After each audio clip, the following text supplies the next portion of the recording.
Hello दोस्तों, दृष्टि IAS YouTube channel में एक बार फिर से आपका स्वागत है। मैं हूं गीतांजलि शुक्ला और आज हम चर्चा करेंगे यूपीएससी पीटी स्पेशल सीरीज के बारे में। यूपीएससी पीटी स्पेशल सीरीज जो कि वर्ष 2023 के लिए चलाई जा रही है, इसमें हम इंपॉर्टेंट टॉपिक को रिवीजन के लिहाज से लेकर आ रहे हैं, जिसमें हमने पर्यावरण एवं पारिस्थितिकी के कुछ टॉपिक्स कवर किए हैं और आज हम अपना पॉलिटी से संबंधित पहला एपिसोड आपके सामने यहाँ पर प्रस्तुत कर रहे हैं, जिसमें राज्य व्यवस्था के हम उन खास इंपॉर्टेंट टॉपिक पर चर्चा करेंगे जो हमारी परीक्षा के लिहाज से महत्वपूर्ण होंगे और उनसे संबंधित कोई ना कोई प्रश्न यूपीएससी में हमेशा पूछा ही जाता रहा है। तो आइए आज के एपिसोड की शुरुआत करते हैं और देखते हैं कि आज हम किन चीजों पर, किन तथ्यों पर, किन टॉपिक्स पर, किन विषयों पर चर्चा करेंगे। सबसे पहले जानेंगे प्रस्तावना के बारे में, फिर मूल अधिकार के बारे में और अंत में मौलिक कर्तव्यों के बारे में। सबसे पहले आइए जानते हैं कि यह आखिर भारतीय संविधान की प्रस्तावना क्या है, यह क्या कहती है और इसमें कौन कौन सी चीजें वर्णित हैं। 13 दिसंबर 1946 को संविधान सभा में जवाहरलाल नेहरू द्वारा उद्देश्य प्रस्ताव प्रस्तुत किया गया था। इस प्रस्ताव को 22 जनवरी 1947 को सर्वमान्य रूप से स्वीकार किया गया।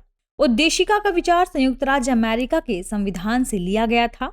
इसमें प्रख्यात न्यायविद और संवैधानिक विशेषज्ञ N.A. पालखीवाला ने प्रस्तावना को संविधान का परिचय पत्र कहा था। यानी यहाँ पर कुछ कथन ऐसे भी होंगे जो प्रस्तावना के संदर्भ में महान विभूतियों द्वारा कहे गए हैं, हम उन पर आगे चर्चा भी करेंगे। जिसमें न्यायविद के बारे में हमने जान लिया कौन है, N.A. पालखीवाला। उन्होंने क्या कहा है कि प्रस्तावना संविधान का परिचय पत्र है। आइए जानते हैं प्रस्तावना के तत्वों के बारे में। इसमें कुछ तत्व शामिल हैं जिनके बारे में अभी हम चर्चा करेंगे। संविधान के अधिकार का स्रोत भारत की जनता, जिसमें क्या कहा गया है कि संविधान के अधिकार का स्रोत क्या है, भारत की जनता। भारत की संप्रभु समाजवादी पंथनिरपेक्ष लोकतांत्रिक व गणतांत्रिक प्रकृति है। इसमें भी भारत के संदर्भ में ही ये बातें कही गई हैं। संविधान के उद्देश्य के बारे में क्या कहा गया है कि संविधान का उद्देश्य है न्याय, स्वतंत्रता, समता व बंधुत्व को प्रदान करना। संविधान के लागू होने की तिथि के बारे में भी प्रस्तावना में चर्चा की गई है, जिसमें तिथि क्या है, 26 नवंबर 1949। आइए अब प्रस्तावना की विषय वस्तु देखते हैं। इसमें न्याय के बारे में बात की गई है। किन किन न्यायों के बारे में? सामाजिक, आर्थिक और राजनीतिक न्याय सुनिश्चित करने की बात प्रस्तावना में कही गई है। इसके अलावा कुछ स्वतंत्रता और समता के अधिकारों की भी बात कही गई है प्रस्तावना में। तो आइए जानते हैं कि स्वतंत्रता में कौन कौन सी स्वतंत्रताएं शामिल हैं। विचार, अभिव्यक्ति, विश्वास, धर्म और उपासना की स्वतंत्रता। समता में आपको प्रतिष्ठा और अवसर की समता के बारे में बात प्रस्तावना में कही गई है। सामाजिक, आर्थिक, राजनीतिक न्याय को 1917 की रूस की क्रांति से लिया गया है। स्वतंत्रता, समता और बंधुत्व के आदर्शों को फ्रांस की क्रांति से लिया गया है। 42वें संविधान संशोधन अधिनियम 1976 द्वारा प्रस्तावना में 3 शब्द जोड़े गए थे। याद रखिएगा, प्रस्तावना में संशोधन भी हुआ है। कौन कौन से शब्द जोड़े गए थे? समाजवादी यानी सोशलिस्ट, पंथनिरपेक्ष यानी सेक्युलर और अखंडता यानी इंटीग्रिटी। इन 3 शब्दों को जोड़ा गया है 42वें संविधान संशोधन के जरिए। अब आइए जानते हैं, क्योंकि प्रस्तावना के संदर्भ में कुछ महान विभूतियों ने कुछ कथन भी कहे हैं, तो ये कथन भी अपने आप में महत्वपूर्ण हो जाते हैं और मेंस के लेवल पर हो सकता है डिस्क्राइब करने आ जाए या फिर हो सकता है निबंध में इन्हें डिस्क्राइब करने के लिए पूछा जा सकता है। संविधान की प्रस्तावना हमारे दीर्घकालिक सपनों का विचार है। यह किसने कहा है? सर अल्लादी कृष्णस्वामी अय्यर ने। इसके अलावा के.एम. मुंशी ने भी प्रस्तावना के बारे में कुछ कहा है। उन्होंने क्या कहा है? प्रस्तावना हमारी संप्रभु लोकतांत्रिक गणराज्य का भविष्य फल है। पंडित ठाकुरदास भार्गव ने भी प्रस्तावना के बारे में कुछ कथन कहे हैं, जिनमें शामिल है प्रस्तावना संविधान की आत्मा, कुंजी और आभूषण है। आइए अब प्रस्तावना में संशोधन के बारे में जानते हैं। बेरुवारी संघ मामले 1960 में सुप्रीम कोर्ट ने प्रस्तावना को संविधान का भाग नहीं माना, इसलिए संशोधनीय नहीं माना गया था इसे। फिर केशवानंद भारती केस आया जो कि 1973 से संबंधित है। इसमें सुप्रीम कोर्ट ने संविधान का भाग माना प्रस्तावना को और इसे संशोधनीय माना, लेकिन इसे इस प्रकार से संशोधन किया जा सकता है कि प्रस्तावना या भारतीय संविधान के मूल ढांचे में संशोधन ना हो सके। यानी प्रस्तावना संशोधनीय है, लेकिन तब तक जब तक कि भारतीय संविधान के मूल ढांचे में संशोधन ना हो। अब हम बात करते हैं एक महत्वपूर्ण भाग के बारे में, जो है मूल अधिकार, जो कि नागरिक को दिए जाते हैं। भारत में रहने वाले प्रत्येक व्यक्ति के लिए भी हैं। कुछ मूल अधिकार नागरिकों को प्रदान किए गए हैं और कुछ मूल अधिकार प्रत्येक व्यक्ति को प्रदान किए गए हैं। मूल अधिकार भारतीय संविधान के भाग 3 से संबंधित है और इसमें अनुच्छेद 12 से 35 तक के अनुच्छेद शामिल किए गए हैं। आइए परिचय देखते हैं। मूल अधिकार संयुक्त राज्य अमेरिका के संविधान से लिए गए हैं। मूल अधिकार व्यक्ति को राज्य के विरुद्ध प्राप्त अधिकार हैं। यानी यहाँ पर राज्य व्यक्ति को कौन कौन से अधिकार दे सकता है और वे अधिकार उस व्यक्ति के हैं, अपने राज्य से ऊपर हैं, इस बात की बात यहाँ पर कही गई है। संविधान के भाग 3 को भारत के मैग्ना कार्टा की संज्ञा दी गई है। लेकिन हाँ, ध्यान रखिएगा, मूल अधिकारों में कुछ युक्त निर्बंधन की भी बात कही गई है, यानी कुछ खास आधार बताए गए हैं। उन आधारों पर यहाँ पर आपको मूल अधिकार भी नहीं दिए जा सकते यदि उन अधिकारों की यहाँ अवहेलना होती है तो। मूल संविधान में मूल अधिकार 7 थे, लेकिन वर्तमान में 6 मूल अधिकार हैं। कौन सा मूल अधिकार हटाया गया है, ये आपको कमेंट सेक्शन में बताना है। 44वें संविधान संशोधन 1978 द्वारा संपत्ति के अधिकार यानी अनुच्छेद 21 को हटाकर अनुच्छेद 300A में कानूनी अधिकार बना दिया गया। राष्ट्रीय आपातकाल अनुच्छेद 352 के दौरान अनुच्छेद 20 व 21 को छोड़कर सभी मूल अधिकार निलंबित किए जा सकते हैं। यानी ध्यान रखिएगा, अनुच्छेद 20 और 21 काफी महत्वपूर्ण है, तो इन्हें छोड़कर बाकी सभी मूल अधिकार निलंबित किए जा सकते हैं। कब? राष्ट्रीय आपातकाल के संदर्भ में, जब अनुच्छेद 352 लागू हो। बात करते हैं संविधान में वर्णित मूल अधिकारों के बारे में। अनुच्छेद 12 में राज्य की परिभाषा, भारत की सरकार व संसद, राज्यों की सरकारें व विधानमंडल, सभी स्थानीय व अन्य प्राधिकारी इसके अंतर्गत शामिल किए गए हैं और इसमें राज्य की परिभाषा डिफाइन की गई है, जिनमें ये सारी चीजें शामिल की गई हैं राज्य के अंतर्गत। आइए अनुच्छेद 13 देखें। मूल अधिकारों से असंगत व उनका अल्पीकरण करने वाली विधियां, यानी मूल अधिकारों से कोई यदि असंगत है तो उसकी कौन कौन सी प्रोसेस है उसे अनुच्छेद 13 में बताया गया है। समता के अधिकार के बारे में भी भारतीय संविधान में चर्चा की गई है, जो कहां से संबंधित है, अनुच्छेद 14 से अनुच्छेद 18 तक संबंधित है। समानता का अधिकार, अनुच्छेद 14 विधि के समक्ष समानता का अधिकार दिलाता है। अनुच्छेद 15 धर्म, मूल वंश, जाति, लिंग या जन्म स्थान के आधार पर भेदभाव का निषेध करता है। अनुच्छेद 16 लोक नियोजन के विषय में अवसर की समानता की बात करता है, यानी आप नौकरी लोक नियोजन की बात कर रहे हैं, इसके संदर्भ में यह बात कही गई है। अनुच्छेद 17 अस्पृश्यता का अंत या अस्पृश्यता के उन्मूलन की बात करता है। अनुच्छेद 18 उपाधियों का अंत करने की बात करता है, यानी जो टाइटल दिया जाता था ना पहले लोगों को, उस टाइटल को खत्म करने की बात करता है क्या, अनुच्छेद 18, ताकि किसी भी प्रकार के प्रलोभन से बचा जा सके। स्वतंत्रता के अधिकारों की बात करें तो भारतीय संविधान में स्वतंत्रता के अधिकारों को भी वर्णित किया गया है कुछ अनुच्छेदों में। आइए हम उन पर चर्चा करते हैं। अनुच्छेद 19 वाक एवं अभिव्यक्ति की स्वतंत्रता की बात करता है। अनुच्छेद 20 अपराधों के लिए दोष सिद्धि के संबंध में संरक्षण की बात करता है। अनुच्छेद 21 प्राण एवं दैहिक स्वतंत्रता का संरक्षण की बात करता है। वहीं अनुच्छेद 21(1) प्रारंभिक शिक्षा अधिकार, जिसमें 86वां संविधान संशोधन 2002 द्वारा इसे जोड़ा गया था, यह बात करता है किसके बारे में, प्रारंभिक शिक्षा और अधिकार के बारे में। अनुच्छेद याद रखिएगा 21(a).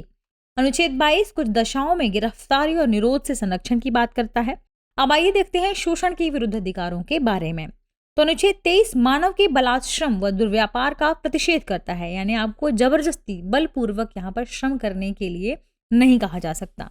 अनुच्छेद 24 की बात करें तो कारखानों आदि में बालकों के नियोजन का प्रतिषेध है, यानी जो विस्फोटक आदि ऐसे कारखाने होते हैं वहां कम उम्र के बच्चों को भी कार्य के लिए रख लिया जाता है, तो इसमें प्रतिषेध की बात करता है अनुच्छेद 24। अब कुछ धार्मिक स्वतंत्रता के अधिकार भी शामिल हैं भारत के संविधान में, आइए देखते हैं उनके बारे में। अनुच्छेद 25 अंतःकरण की और धर्म को अबाध रूप से मानने, आचरण और प्रचार करने की स्वतंत्रता प्रदान करता है। अनुच्छेद 26 धार्मिक कार्यों के प्रबंधन की स्वतंत्रता प्रदान करता है। अनुच्छेद 27 किसी विशेष धर्म की अभिव्यक्ति के लिए कर नहीं देने की स्वतंत्रता की बात करता है, यानी आप किसी विशेष धर्म की यदि अभिवृद्धि करना चाहते हैं तो उसके लिए आप कर नहीं भी देना चाहते। कोई व्यक्ति किसी विशेष धर्म के लिए आपसे कर मांगता है तो आप नहीं भी दे सकते, इस बात की भी आपको स्वतंत्रता है। अनुच्छेद 28 कुछ शिक्षा संस्थाओं में धार्मिक शिक्षा या उपासना में उपस्थित होने से स्वतंत्रता हमें प्रदान करता है।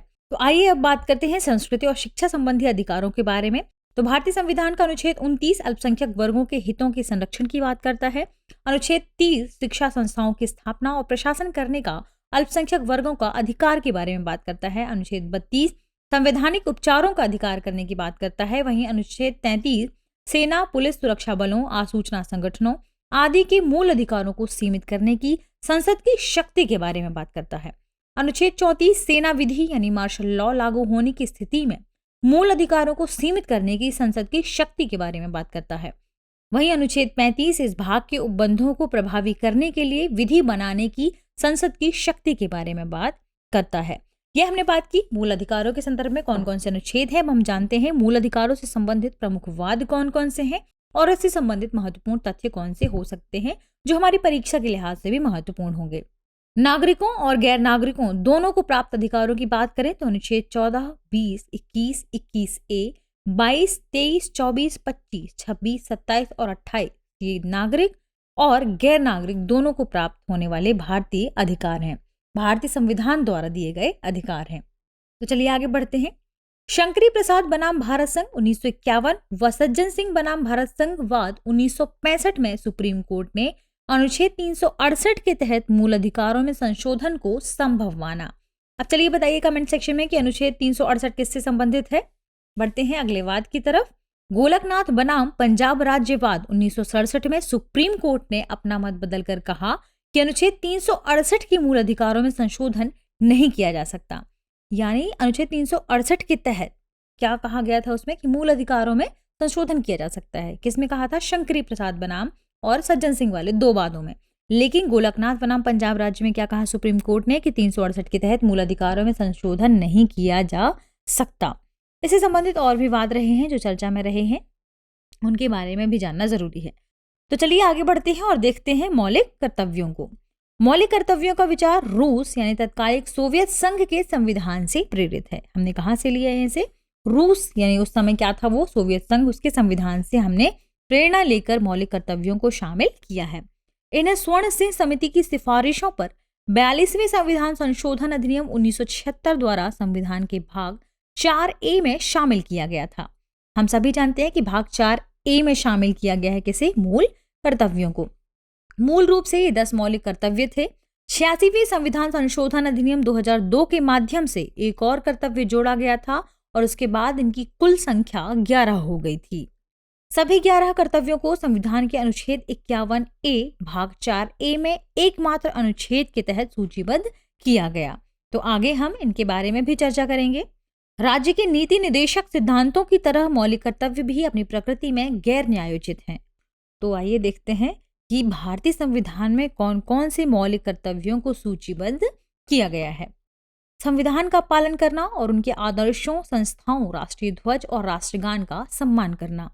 स्वतंत्रता के लिए राष्ट्रीय संघर्ष को प्रेरित करने वाले महान आदर्शों को संजोना और उनका पालन करना। भारत की संप्रभुता, एकता और अखंडता को बनाए रखना और उसकी रक्षा करना। देश की रक्षा करना और बुलाए जाने पर राष्ट्र की सेवा करना। भारत के सभी लोगों के बीच धार्मिक, भाषाई, क्षेत्रीय या अनुभागीय विविधताओं के बीच सद्भाव और सामान्य भाईचारे की भावना को बढ़ावा देना और महिलाओं की गरिमा के लिए अपमानजनक प्रथाओं का त्याग करना। देश की समग्र संस्कृति की समृद्ध विरासत को महत्व देना और संरक्षित करना। वनों, झीलों, नदियों और वन्यजीवों सहित प्राकृतिक पर्यावरण की रक्षा और सुधार करना और जीवित प्राणियों के प्रति दया भाव रखना। वैज्ञानिक सोच, मानवतावाद और पूछताछ और सुधार की भावना विकसित करना। सार्वजनिक संपत्ति की रक्षा करना और हिंसा को त्यागना। व्यक्तिगत और सामूहिक गतिविधि के सभी क्षेत्रों में उत्कृष्टता की ओर प्रयास करना ताकि राष्ट्र लगातार प्रयास करे और उपलब्धि के उच्च स्तर तक बढ़ सके। इसके बाद जो 11वां मौलिक कर्तव्य शामिल किया गया था उसमें क्या शामिल था? 6 से 14 वर्ष की आयु के बीच अपने बच्चों को शिक्षा के अवसर प्रदान करना, जिसे 86वें संविधान संशोधन अधिनियम 2002 द्वारा जोड़ा गया था। तो ये हमने किसके बारे में चर्चा की? भारतीय संविधान की प्रस्तावना के संदर्भ में, मूल अधिकार के संदर्भ में और मौलिक कर्तव्यों के संदर्भ में। ये था हमारा पॉलिटी का पहला एपिसोड और इंपॉर्टेंट टॉपिक के लिहाज से। जल्दी ही हम इसका दूसरा एपिसोड भी लेके आने वाले हैं कि पॉलिटी में इंपॉर्टेंट टॉपिक में और कौन कौन से टॉपिक हैं जो आपके पढ़ने के लिहाज से, रिवीजन करने के लिहाज से महत्वपूर्ण है। तो आज के लिए इतना ही, मिलते हैं अगले एपिसोड में। तब तक पढ़ते रहिए, रिवीजन करते रहिए। शुक्रिया।